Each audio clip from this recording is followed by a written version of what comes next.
Para ka pa rin namang nasa radyo kung yung mga pananalita mo, kay senador na at hindi na akma yung mga ganong birada.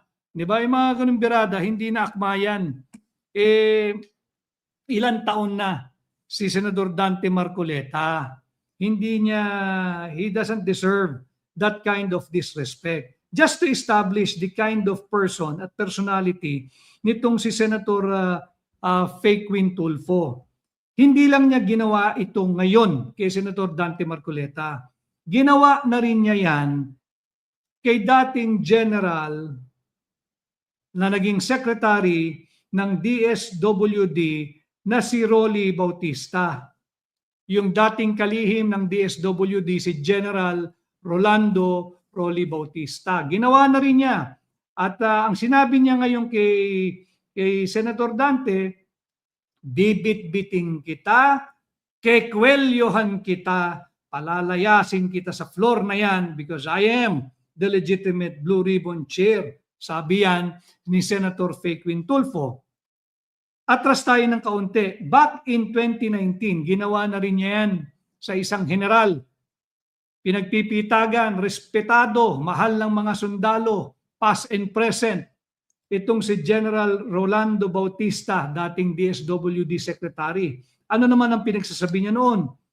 Nag-rant daw siya, nag-apologize din for his excessive ranting on radio at ang sinabi niyang, and I quote, pero yung pagpupuna po kay General Bautista, pagtawag ko sa kanya na walang kwenta, inutil, hindi ko babawiin yon kasi trabaho naman ng bawat opisyal magtrabaho. Imaginin mo kung gaano kaanghang magsalita ito. And now, idinimanda yung 18 dating sundalo. Impeachment at siya raw ang kasalukuyang Senate President pro tempore. So yun dapat siya ang maglagay ng petisyon diyan sa Korte Suprema. Hindi ko sino-sino. Huwag na kayong gumamit ng PON. Siyempre, yung grupo nung kasalukuyang mayorya, yung grupo ni Senate President Alan Peter Cayetano, bakit naman sila magpepetisyon? Siya yung talagang may majority. Ang dapat mag-present ng challenge diyan ay yung grupo ni Senator Fake Queen Gatchalian para hindi ka na nababansagang fake win. Tuhanin mo yung tagumpay mo. Isang senador na lang ang kailangan mo. Naglabas ka ng picture, I don't know if it's updated or real time, kahapon, kasama mo yung isa pang senador at lumakas yung ugong, bulong-bulungan, nasasama na sa inyo. If that is the case, ulitin ko, walang problema.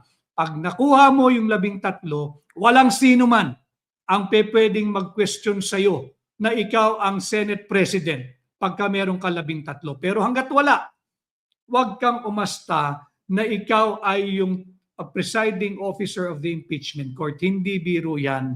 Hindi biro-biro yung ginagawa mo and you could be made liable for usurpation of authority. But again, depende yan sa grupo nung kasalukuyang mayorya. Bakit mahalaga na immutable yung 24? Marami pong salamat sa maghahalos 4,000 live viewers po natin. I hope Fed de la Paz na paliwanagan ko yung umiikot na resolution ng advisory notice ng Supreme Court. Yun ay dinismiss dahil wala siyang legal personality na mag-file ng petisyong kanyang i-final. No? Para lang klaro sa iyo, maraming salamat sa pagsubaybay mo, Fe de la Paz. Sabi ni Enaj Iro, makinig ka raw, Senator Fake Queen Gatchalian, para hindi ka na nababansagan na Senator Fake Queen. No? So, bakit mahalaga na immutable yung 24? Mahalaga na immutable yung 24 para po magkaroon tayo nung tinatawag na institutional preservation. We have to preserve the Senate bilang co-equal branch of the government. May executive ka, may legislative ka, the lower house and the upper house, and the judiciary. And again, as a constitutional purist, I'm referring to myself pagdating dito sa usaping constitutional provisions, non-dilutable, hindi pwedeng lusawin, non-adjustable, at non-negotiable ang mga sagradong probisyon ng ating saligang batas. Bakit? Yung mga probisyong kagaya ng ating pinag-uusapan ngayon, ilan ba talaga ang denominator? 24 po talaga yan. Bali-balik rin mo man ang basa mo dyan, itaktak mo man yung kopya mo ng saligang batas, yan ay nagsisilbing constitutional firewall. Ano yung constitutional firewall? Constitutional firewall para hindi abusuhin ng executive department ang legislative department. Constitutional firewall para hindi tayo magkaroon ng hindi balancing tatlong branches of government. You cannot have a Philippine Senate na tila kinapon ng executive, and you cannot afford to have a very, very, very powerful executive department. Mauuwi tayo sa dictatorship, whether we admit of it or not. Pagka sobrang lakas ng executive at bumigay na, nalusaw na ang ating Senado, mauuwi tayo sa dictatorship. Hindi ho dapat maganap ito dahil pag nangyari na sumuko ang ating Senado, we are going to have a Senate block that is weaponized. Senate block that is weaponized. Kawawa tayo pag hinayaan natin ang ganitong pagtrato sa ating saligang batas. Ano? And the reason bakit tayo bumoboto ng senador at large, di ba hindi naman distrituhan ang botohan ng senador? Hindi naman na distrituhan Hindi naman, kundi pangkalahatan. Pangkalahatan ang pagboto ng ating mga senador. We elect our senators at large. We elect them at large by the entire nation. Bakit? Bakit at large ang pagboboto sa ating mga senador? Para nang sa ganoon magkaroon tayo ng mas malawak na pambansang pananaw. Hindi yung parokyal, hindi yung city ko lang, hindi yung mga munisipyong sakop ko lang, hindi yung distrito ko lang, hindi yung mga barangay na nasasakupan lang ng distrito ko. Typical of the views of the members of the House of Representatives. Palagian yan. District, district, district. Bakit? Hindi mo rin sila masisisi.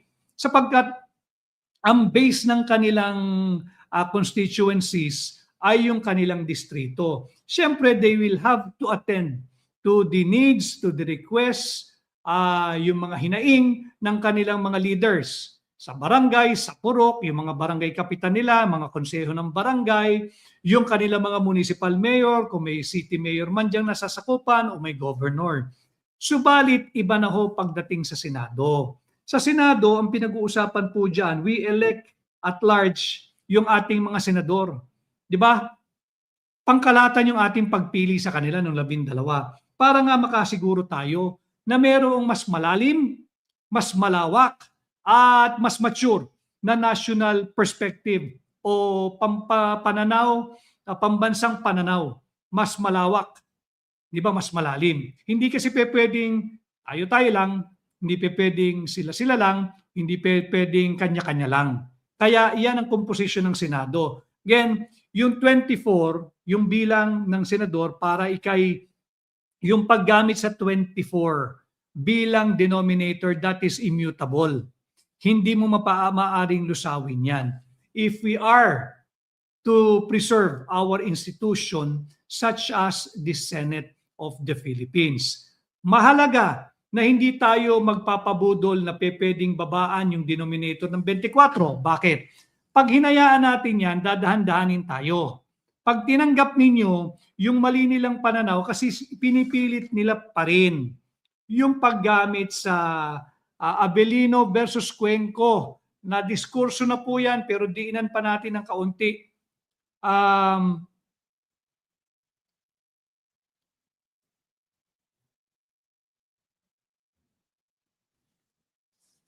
Diinan pa natin ng onti. Yung Abelino versus Cuenco, ito'y dinesisyonan noong 1935 Constitution. Alam na po nyo yan, na diskurso na natin dito, na bahagi ko na sa inyo. At kung titingnan ninyo yung exact provision na nakaangkla itong desisyon ng Korte Suprema nung araw, yung Avellino versus Cuenco, doon din Article 6, Section 10, Paragraph 1. Pero doon sa Article 6, Section 10, Paragraph 1, noong 1935 Constitution, wala doon yung salitang all. Wala. Immaterial na po yun, mutin academic na yun, nadidiskurso lang natin para lang patibayin kung bakit malinaw na yung 24 immutable. Sapagkat in the same Article 6, different paragraph na, Article 6, Section 16, Paragraph 1 and 2, malinaw dyan. Sa pagboboto ng mga Pangulo ng Senado, kinakailangan mayorya ng lahat ng senador. Ang mayorya ng 24 bilang denominator ay 13, hindi 12. Bakit mahalaga ito? Immutable yung baseline na yan, yung 24, sa pagpili ng mayorya. Bakit mahalaga ito? Huwag tayong pamayag na dahan-dahanin nila yan. Kasi may nakahilerang impeachment trial ang pangalawang Pangulo. And I am discussing this objectively. Kahit sino pa ang pangalawang Pangulong nakaupo, merong nakahilerang impeachment trial. May nakaschedule. Ngayon, pagpapayag tayo sa dispalinghadong argumento nila na pwede mong babaan yung 24 sa baseline or denominator sa pagpili ng mayorya or to establish the majority, pagpili ng Pangulo ng Senado, maaaring gamitin din nila ang baluktot na katwiran na yan pagdating sa pagdinig ng impeachment. Ngayon, bakit mahalaga ito? Immutable yung baseline na 24 sa tatlong may init na usapin: sa pagpili ng Senate President, sa magaganap na impeachment trial laban kay Vice President Inday Sara Duterte, at dito sa nagbabadyang Constitutional Assembly o yung CONAS, yung charter change, di ba? Na-diskurso na ho natin yung pagpili ng Senate President. Tungo tayo dito sa pangalawa sa listahan, yung impeachment of Vice President Inday Sara Duterte. Pag sinunod natin yung baluktot na katwiran na pwede mong pababain, yung bilang, yung denominator, yung immutable baseline na 24, ibig bang sabihin, bababa na rin yung pag-establish mo ng 2/3 ng Senado sa pagko-convict sa nakaupong Vice President? Huwag tayong magpapalinlang. Kasi pag 24 yung denominator, ang 2/3 niyan, 16. Malinaw yan. 16 yes votes ang kinakailangan to convict ang pangalawang Pangulo na uupo dyan sa impeachment court pag nagsimula na ang impeachment trial. Hindi pwedeng pababain din yung baseline, immutable baseline na 24. Kung hindi, magkakaroon ng anomalya. Pag pumayag tayo, ngayon pa lamang, di ang gagawin na lamang ng kasalukuyang administrasyon, magkulong ka pa ng 3 o 4 na senador para bumaba yung bilang, yung denominator. Pag nagkulong ka ng 4 na senador, mauuwi tayo sa 20 ang bilang ng senador, yung aktibo. Pag sinunod natin yung kanilang maling paliwanag, ano ang 2/3 niyan? Di bababa yung threshold. Hindi yan ang naging pakay ng mga framers o naggumuhit, sumulat ng ating kasalukuyang saligang batas. Sapagkat ang impeachment process, bagamat ito'y political and legal, napakasensitibo at sagradong mekanismo nito. Ang iyong inaalis dito sa kasalukuyan, pinagtatangka ang alisin sa katungkulan bilang Vice President si Inday Sara Duterte na ibinoto ng 32 milyong Pilipino. Napakalapot ng mandato, mas malaki pa ito sa kasalukuyang Pangulo . mas malaki ang naging boto ni Vice President Inday Sara kesa kay Bongbong Marcos. Ngayon, sa pagdidinig ng kasong impeachment sa kanya, just sa articles of impeachment, pag sinunod natin itong maling direksyon na maaring babain o pababain yung denominator at hindi na 24, it will follow soon, very, very soon, if we will allow it, pati yung pag-establish o pagbibilang ng two-thirds hindi na ng 24. Maaring two-thirds ng 20 o two-thirds ng 19 o two-thirds ng 18. Pabababain ng pababain. Hindi yan yung diwa ng mga sumulat ng ating kasalukuyang saligang batas. Para po malinaw, mahalaga kasi ito hindi lamang sa pagpili, paghalal ng Senate President, kung hindi yung pagboto diyan sa pag-conviction or no vote pagdating sa impeachment laban kay VP Inday. Huwag tayong magpapadala sa maling argumentong yan. No, hindi po tama yan. Kaya nga yung ating pamagat, immutable 24 versus Senator's fake win. Dalawa yung pinatutunguhan natin. Yung isang Senator fake win, si Senator fake win Tulfo. Di ba? Si Senator fake win Tulfo na nagpipilit magsagawa ng pagdinig ng Blue Ribbon. Bakit ba takot na takot kayo na magpatuloy yung pagdinig ng totoong Blue Ribbon na pinamumunuan ni Senador Dante Marcoleta? Hindi tayo dapat pumayag na ang Senado ay ang impeachment court ay pagpe-preside ng isang Senator fake win Gatchalian. Again, hanggat walang 13, Senator fake win sila. Peke yung pagkapanalo peke yung pagkaupo. Yung ginawang pagdinig, nakita naman ninyo, yung ginawang pagdinig ni Senator fake win Tulfo bilang fake chairman ng Blue Ribbon. Diba? Hindi naman nakikinig ang tao diyan. Pagka meron silang 13, by all means, take over all committee chairmanship, walang pwedeng magtanong. Walang pwedeng magtanong. At ito ang ating programa, ang ating podcast, paliliwanag din natin. Pag sila na ang mayorya, wala tayong magagawa. Meron silang mayorya Pero, hanggat wala kayong 13, iyan ang babansag sa inyo. Hindi ka pwedeng maging presiding officer ng impeachment court dahil Senator fake win Gatchalian ka. Fake win yun Hindi yun yung diwa ng mayorya. Ganon din yung pag-assume ng chairmanship ng Blue Ribbon. Senator fake win, Tulfo ka naman. Diba? Ngayon, punayin lang din natin. Kasi hindi lamang ngayon nangyari yan. Diba? Imaginein mo, ilang taon na si si Senador Dante Marcoleta. Tapos, sasabihan pa na bibit-bitin, kekwelyuhan, palalayasin kita sa floor na yan, mahirap yan. Unang-una, yung mga nagaganap sa Senado, pinadlock daw, may bomb threat daw. Alam ho ninyo, ito'y punishable under the revised penal code. Yung Article 143 ng revised penal code. Ano po nakasaad doon? Acts tending to prevent the meeting of the assembly or similar bodies. Yung similar bodies, kabilang po dyan yung committee at subcommittees. Paano po magkakaroon ng violation ng Article 143 ng revised penal code? Pagka meron pong napipintong pagdinig, kagaya ng pagdinig na gaganapin, I think, bukas ni Senador Dante Marcoleta sa Blue Ribbon Committee, merong yung subcommittee niya gagawa ng pagdinig.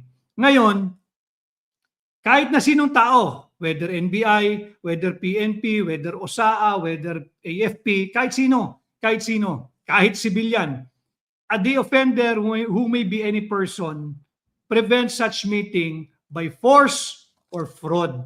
Kawawa ho dito, sa totoo lang, dapat maisip ito nito mga senators fake win. Kawawa dito yung empleyado ng Senado.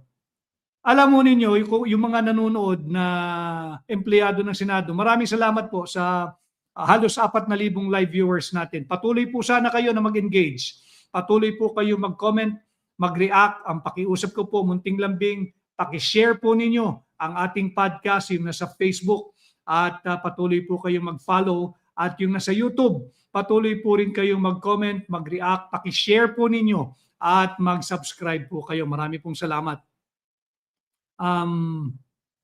Sabi ni Baby Lixie Menor, Baby Lixie, ang pagkakaalam ko ay tuloy yung gagawing pagdinig ng Blue Ribbon Committee, yung subcommittee ni pinamumunuan ni Senador Dante Marcoleta. Kaya nga, pinag-uusapan natin, pagka hinarang yung pagpasok ng kahit na sinong senador para gampanan ang kanyang trabaho diyan sa Senado, yan po'y paglabag sa Article 143 ng Revised Penal Code. Ano ho? At yung bantang ito, bagamat siya humingi na ng apology, history na po niya kasi ito eh. Mamaya talakayin natin. Yung pagsabing bibit-bitin kita, kikwelyuhan kita, alam mo ninyo, si Senador Dante Marcoleta, malakas ho yan. Pero titingnan naman natin yung edad ng tao. Respeto naman sa mga taong mas may edad sa atin. Bay, kung meron kayong hindi pagkakaunawaan bilang mga senador, edi ang gawin ninyo, magdebate kayo at mag-usap kayo sa floor ng Senado. Hindi yung para ka pa rin namang nasa radyo kung yung mga pananalita mo kay senador na at hindi na akma yung mga ganong birada. Di ba? Yung mga ganong birada, hindi na akma yan. Ilan taon na si Senador Dante Marcoleta. He doesn't deserve that kind of disrespect. Just to establish the kind of person at personality nitong si Senator Fake Queen Tulfo. Hindi lang niya ginawa ito ngayon kay Senator Dante Marcoleta. Ginawa na rin niya yan kay dating general na naging secretary ng DSWD na si Rolly Bautista. Yung dating kalihim ng DSWD si General Rolando Rolly Bautista. Ginawa na rin niya. At ang sinabi niya ngayon kay Senator Dante, bibit-biting kita, kekwelyohan kita, palalayasin kita sa floor na yan because I am the legitimate Blue Ribbon Chair. Sabi yan ni Senator Fake Queen Tulfo. Atras tayo ng kaunti. Back in 2019, ginawa na rin niya yan sa isang general. Pinagpipitagan, respetado, mahal ng mga sundalo, past and present. Itong si General Rolando Bautista, dating DSWD Secretary. Ano naman ang pinagsasabi niya noon? Nag-rant daw siya, nag-apologize din for his excessive ranting on radio at ang sinabi niyang, and I quote, pero yung pagpupuna po kay General Bautista, pagtawag ko sa kanya na walang kwenta, inutil, hindi ko babawiin yon kasi trabaho naman ng bawat opisyal magtrabaho. Imaginin mo kung gaano kaanghang magsalita ito. And now, idinimanda yung 18 dating sundalo. Imaginin mo kung paano na umikot ang mundo. Yung dating birada ng birada, kumakabira kung kani-kanino, ba, tawagin mo kwelyuhan mo raw yung kapwa mo senador, yung dating DSWD secretary, tawagin mong inutil. Ngayon, nung naglalahad, yung dating 18 sundalo, yung 16 ay dating Marines, yung 2 ay dating miyembro ng Philippine Army, idinimanda. Saan ka naman nakakita nun? Naging senador ka na, kung kailan ka naging senador, at saka ka naging onion skin, come on, you can be better than that, Senator Fake Queen Tulfo. Hindi pwedeng ganyan. Hindi ka pwedeng onion skin. Kung makabira ka dati sagad hanggang buto Bakit ngayon naglalahad itong 18, ang pinakamatibay na armas dyan, harapin mo. Sana hinarap mo doon sa subcommittee level. Doon ka makipagtuos. Talaga bang nakita mo ko? Tinanggap ko? Kailan? Saan? Ano suot ko? Kumprontahin mo. Kung wala kang tinatago. Diba? Kung wala kang tinatago. Pero kung meron kang tinatago, may problema ka nga talaga. Tatakbo ka ngayon dyan sa husgado at you're going to use yung cyber libel o yung libel law pang-intimidate dito sa 18. Yung banta, bagamat siya nag-apologize na, pero pag-usapan lang natin dahil pinipilit pa rin nila na sila yung bagong mayorya. Hindi nga, Senators Faquin Gatchalian at Senator Faquin Tulfo, kumuha kayo ng 13, tapusin ninyo ang usaping ito. Get 13, tapos ang usapan. Nobody, no one, wala man kailangan magpunta sa Korte Suprema, settle it. Get 1, get 2, get 3. Pinakamaganda kung kaya ninyo, tapos ang usapang yan. Pero hanggat wala kayong tunay na mayorya, enjoy the moment na kayo ang minority. Use all available parliamentary tool para makipagtuos kayo sa mayorya. Pero hindi yung brasuhan. Di ba? Hindi pwede yung brasuhan. Kagaya nung nangyayari ngayon, yung outburst mo dati, outburst mo rin nung makailang araw laban kay Senador Dante Marcoleta. Bakit si Senador Dante Marcoleta, malakas pa ito, maliksi, masigla, macho. Pero ibig ko sabihin, bakit hindi mo na lang sinabi ito sa isa? Wag na sa lahat. Isa doon sa 18 dating sundalo. Sana doon ka na lang namili o nagsabi na kikwelyuhan mo sila kapag ka sila'y inakusahan ka na nakatanggap ka, hinatirang ka o tumanggap ka ng mali-malitang pera. Bakit hindi ka na lang namili doon? Bakit ka hindi namili doon sa 12, sa 18? Kahit yung sa tingin mong pinakakaya mo na, yun na lang sana ang binantaan mo, nakikwelyuhan. At hindi na ito pwede na astang kalye, senador ka na nga. Di ba? So dapat yan, hinay-hinay. At yung magaganap na Blue Ribbon bukas, alam naman ito ng Blue Ribbon, pwedeng paglabag ito sa Article 143 ng ating Revised Penal Code, yung acts tending to prevent the meeting of the assembly and similar bodies. Kapag ka mayroong projected hearing ang committee or subcommittee of the National Assembly at mayroong kahit na sinong tao, civilian man o member ng law enforcement units ang hahadlang sa paggamit ng puwersa o panlilinlang para hindi matuloy ang meeting. Pwedeng gamitin yung Article 143. Ganon din yung Article 144 of the Revised Penal Code, yung bantang pangengwelyo. Di ba? Pinaiinit kasi yung mainit na yung nangyayari, pinaiinit pa ng mga reckless, irresponsible, immature, juvenile statement na kikwelyuhan. Kung may gusto kang kwelyuhan, mamili ka dun sa 18 sundalo. Yun ang kwelyuhan mo. O, total, ganyan pa rin naman ang pananalita mo, munin mo na lang. Amunin mo, pisikalan kayo, mamili ka doon sa isa, sa 18. Huwag na yung kapwa mo, senador. Yung edad na lang nun dapat ginalang mo na. O dito hanap ka, total, ganyan pa rin, bruskuhan ang gusto mo, mamili ka isa doon sa 18. Mamili ka na kung sinong gusto mo. At yung sinasabing pangengwelyo, paglabag din yan sa Article 144 of the Revised Penal Code. Ano ibig sabihin nun? Yung disturbance of the proceedings. Pagka mayroong nagaganap na pagdinig, session ang Kongreso o kaya pagdinig ng mga komite or subcommittee nito at mayroong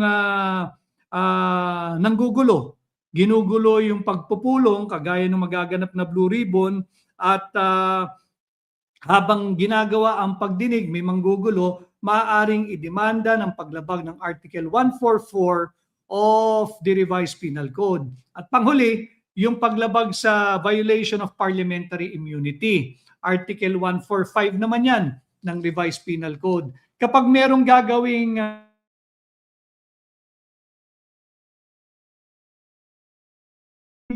at merong grupo na pipigilan ang sino mang miyembro, halimbawa naganap ito sa mababang kapulungan, sino man ang miyembro doon na pigilan mo, in our case, dito sa Senado, ito'y paglabag sa Article 145 of the Revised Penal Code. Yung babawalan mo siyang magpunta sa loob ng kanyang tanggapan, tatandaan natin co-equal branch ang Senado May sariling security force ito.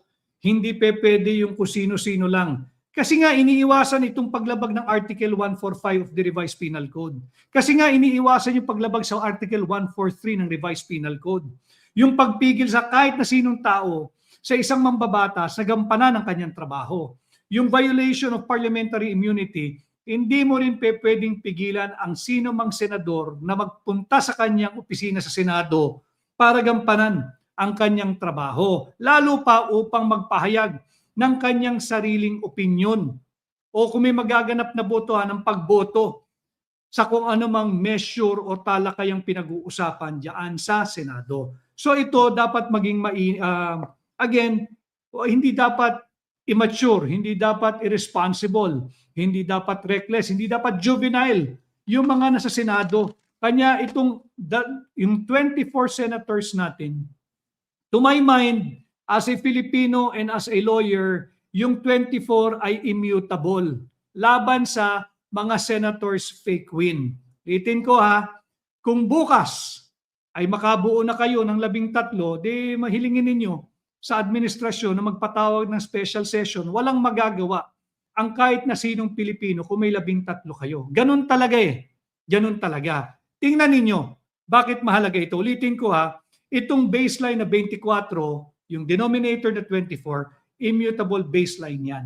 Sa pagpili ng Senate President, sa pagdinig ng impeachment complaint laban kay Vice President Inday Sara Duterte at yung nagbabadyang CONAS. Hindi tayo pwedeng pumayag na malusaw yung 24 denominator. Kung hindi, uunti-untiin na yan. Pag pumayag tayo ngayon, wala nang hintuyan. Ang mangyayari, mamimwersa na lang ng mamimwersa. Yung maliit na fraction na yan ng senador sa Senado at yung napakalakas na executive department. Kukulong na lang niya lahat ng senador na ayaw umayon sa kanyang kagustuhan. At pag nakulong niya na yung karamihan, di bababa ng bababa yung threshold. Kagaya ng 2/3 na kinakailangang boto para makonvict ang pangalawang Pangulo sa magaganap na impeachment trial. Hindi na magiging 16. Pwede ba yon? Ang nangyayari ngayon, it's like moving the goalposts. Ano ibig sabihin ng moving the goalpost? Halimbawa, si Senator Faye Quinn, bano, basketball, kasi panahon ng finals ngayon. Finals ng NBA, finals ng PBA, at meron din tayong World Cup na kasalukuyang nagaganap, di ba? So halimbawa, basketball muna kasi nasa Pilipinas tayo, mahilig tayo sa basketball. Sa basketball, bano yung Senator Faye Quinn. Di siya makashoot ng free throw. Importante yung laban eh. Ibig bang sabihin, dahil bano ka sa free throw, pag tira mo, laging kapos, pwede bang galawin yung goal, ilapit sa'yo? Ganyan din yung ginagawa na pagbababa sa denominator na 24. Moving the goalpost. Para lang makabuslo ka, dahil nga bano ka sa free throw at all-important game on the line. Kailangan ka makabuslo ng free throw, gagalawin yung goalpost. Ilalapit sa'yo para umabot na yung tira mo at makabuslo ka na, makashoot ka, maka-score ka naman. O dili kaya, hindi gagalawin yung goalpost, papalapitin yung free throw line. Hindi na yung standard, iiksian para lang umabot yung tira mo, hindi nakapos. Bawal yan. Bawal yan. Kung bawal sa basketball yan, higit na bawal sa ating konstitusyon. Panguli, football, yung mga mahilig sa World Cup. Halimbawa, free kick. Free kick. Bano ka rin talagang sisipa ng free kick. Pwede bang galawin yung goal? Para kung ang sipa mo papuntang kaliwa, iuusog nila yung goal sa kaliwa para pumasok ang iyong sipa. Pagka naman papuntang kanan, ang iyong sipa, pwede bang galawin yung goal post? Kung hindi pwede sa football, mas lalong hindi pwede na galawin ang denominator na yan ng ating saligang batas. Kung hindi, masisira ang diwa ng demokrasya. Masisira at masasalaula ang ating saligang batas. Kaya payong abogado, payong bilang Pilipino, yung mga nagnanais maging mayorya, immutable yung 24. Huwag ninyong pilitin yung mga senators fake win. Yung blue ribbon, mahalaga sa mamamayang Pilipino. Nakita naman ninyo, bakit ba ayaw ninyo? Ayan, may sagot sa iyo si Jovenal Potes Agor Jr. Bend the law daw kasi, sabi ni Mr. Robust. Ito problema. When you bend the law and you have a dose of Robust, nakainom ka ng Robust, you bend the law, paano yan? Yung nagiging issue ngayon, bend the legs daw or spread the legs. Ang dami na, hindi ba? Bakit? Kasi nga, masyado ninyong minamaliit ang katalinuhan ng mamamayang Pilipino. Nakalimutan nila na meron na tayong pahina na kung saan pilit nating inaangat ang inyong kaalaman at kamulatan. Hindi na pwedeng bendalo, hindi na pwedeng budol-budol ngayon. Wala nang ganun. Do it according to the Constitution. And when tomorrow comes and they will have 13 or 14 or 15 senators on their side, walang pwedeng kumwestiyon na nun. Sila na ang mayorya, they can take over all the chairmanship at wala tayong magagawa. Kundi gamitin nung magiging minority, gamitin nila all available parliamentary tool para labanan kung ano man yung measures na sa tingin nilang hindi dapat pumasa at maipasa sa Senado. Sabi ni Hannah J. Johnston, and I agree, but alam naman ninyo, hindi tayo susuko. Di ba? Sabi naman ni Yems Beb, mata pobre, tawag sa mababa sa kanila, kargador.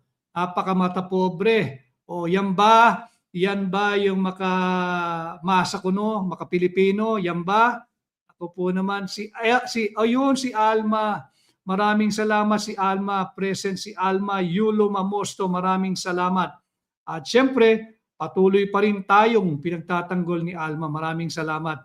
Tama rin yung sinabi ni, lalagay natin. Bakit ko sinasabi na kung meron na silang 13, 14, or 15, yan po talaga yung tyranny of the majority.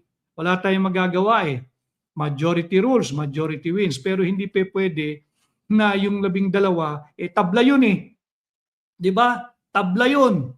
Sa eleksyon nga, pag nagtabla, toss coin Hindi pwede yung nagtabla, mag-aagawan kung sinong unang maupo sa Office of the Mayor, siya mayor. Walang ganun. Toss coin nga sinisettle pag tabla O lalo pa dito sa Senado. No? Sabi ni Ruth Sin, maraming salamat sa iyong pagsubaybay. Sabi naman ng isa, alam ninyo, walang problema kay BP Inday yung majority na yan Para lang po klaro tayo, lagay natin sa tamang konteksto at objective tayo. Question ba ni BP Inday at ng kanyang mga abogado nung pinaspas yung pagpasa nung panibagong articles of impeachment na ngayon ay nasa Senado?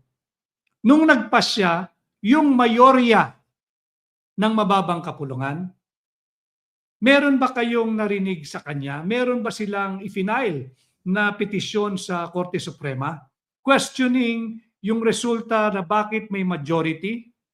Hindi. Bakit? Alam ni VP Inday Sara Duterte ang kahulugan ng mayorya. Alam ni VP Inday Sara yung kahulugan ng majority. Simple yung majority, hindi ba? Simple yung majority. Bakit hindi maunawaan ng mga nagbubulag-bulagan at nagmamanhid-manhiran itong simpleng majority ng 24 ay 13?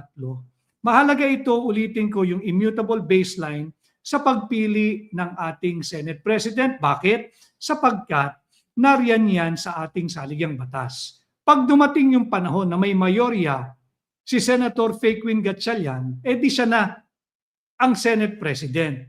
Minority na si Senator Alan Peter Cayetano at magkakaroon tayo ng Senate President Sherwin Gatchalian.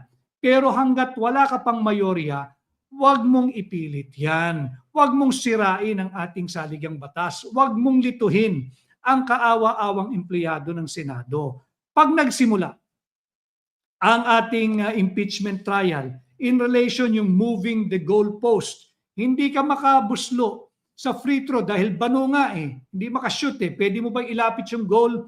Yan yung nangyayari. You cannot and we should not permit them to change the rules while the game is ongoing. Imaginin mo bano. Si Senator Faquin, bano. Hindi makashoot ng free throw. Third quarter, pwede bang sabihin ng commissioner ng ligang yan binago ko yung patakaran. Maaari siyang lumapit para makashoot siya ng free throw. Hindi pwede yan. Ano naman ang relasyon ng hindi pagpwedeng yan? Meron kasing ipinapasa na Senate Proposed Resolution number 430. Ito, Senate Proposed Resolution number 430. Ano linalaman nito? Na maaari daw palitan, maaring mag-elect yung majority of the members present, maaari silang mag-elect ng isa pang senador na maging presiding officer ng impeachment court. Bakit natin babaguhin? Umuusad, gumugulong na yung impeachment case diyan sa Senado laban kay VP Inday Sara. Hindi ba't constituted na kayo as the impeachment court? Hindi ba yan changing the rules while the game is going on? Hindi ba yan ay bawal? Hindi ba yan ay illegal? Hindi ba yan ay unconstitutional? Kasalanan niya. Halimbawa't may mayorya na kayo, kung gusto ni Sherwin Gatchalian maging Senate President, embrace it. Pero huwag ka ring aatras at tatalikod sa iyong mandato at sa iyong responsibilidad. Ano yun? Mag-preside diyan sa magaganap na impeachment trial. Ang sukatan kasi ngayon ng isang mahusay na presiding officer ay yung ipinakita ni dating Senador Juan Ponce Enrile. Kung hindi mo kasi kaya yan, pasok ka kasi ng pasok. Gusto mo maging Senate President, gusto mo maging presiding officer. Ngayon gusto mo aatras, papalitan. Nagsisimula na. Yung Senate constituted na as an impeachment court. Nanumpa na nga silang lahat, hindi po ba? Bilang senator judges. Nagsuot na nga ng robe. Robe, hindi robust. Nagsuot ng robe, hindi robust. So yan, malinaw yan. Hindi tayo dapat pumayag, immutable yung baseline. Mahalaga ito sa pagpili ng Senate President. Bakit? Bilang pagrespeto at pagtaguyod sa ating saligang batas, sa pag-usad ng impeachment court dito sa impeachment laban kay VP Inday, ang 2/3, ang denominator ng 2/3 to get a conviction ay 24. Hindi pwedeng bumaba. Hindi pwedeng bumaba, immutable yung 24 na yan. At panghuli, yung nagiging usap-usapan din lately, yung CONAS. Yung CONAS, hindi rin tayo dapat pwedeng pumayag na ibaba rin nila yung threshold pagdating sa pagpayag o approval ng Senado. Hindi pwedeng hindi 3/4 o mababa sa 3/4. Ang 3/4 is 18. So pag ginalaw natin yung 24 denominator, bababa rin. Yung bilang ng 3/4 na yan, maaring 16, 15, 14. Malaking kalokohan, hindi yan ang naging layunin at desisyon ng mga nagsulat at naglimbag ng ating saligang batas. So ito po ang ating live podcast today, Immutable 24 versus Senators Fake Win. According to may nakikita ko advisory, matutuloy yung Blue Ribbon Committee hearing bukas ng subcommittee ni Senador Dante Marcoleta. Atin pong antabayanan, subaybayan, ano pang maririnig natin. At tila meron pa daw lalabas na panibagong batch or grupo ng 12 o 14 na hindi ko alam kung dating Marines o dating Philippine Army, mga dating sundalo na may kinalaman din first-hand personal knowledge nila ng paghatid ng mali-maletang pera at kung kani-kaninong personalidad. Antabayanan po natin yan at ating patuloy na hingin na panagutin ang lahat ng dapat managot diyan sa trilyong pisong pagnanakaw ng pondo nating mga Pilipino. Maraming salamat sa aking kapwa Thomasian, si Gina Francisco. Mabuhay ka, Ma'am Gina. Maraming salamat sa iyo. Si Mikmik din, pinakita ko kanina, si Mikmik ng South Korea. Maraming salamat. At asan yung isa? Si George T. So maraming salamat sa inyo lahat. Sana ay patuloy ninyo na subaybayan yung ating podcast. Patuloy po kayong mag-engage, mag-like, mag-comment, mag-react, mag-share at mag-follow sa Facebook. at ganun din po yung nasa YouTube. Sana'y patuloy kayo mag-engage, mag-comment, mag-like, mag-share at mag-subscribe. Maraming salamat sa inyo pong support at pagsubaybay sa muli po nating paghaharap dito sa ating podcast. Ako po muli ang inyong kaibigan, Attorney Vic Rodriguez. Ang ating layunin, maiangat ang antas ng pampublikong diskurso at madagdagan ang inyong kamulatan at kaalaman sa mga mahalagang usaping panlipunan. Maraming salamat. Magandang gabi sa inyong lahat. Vic Rodriguez, Pilipino, abogado, may isog. Maraming salamat po sa inyong lahat.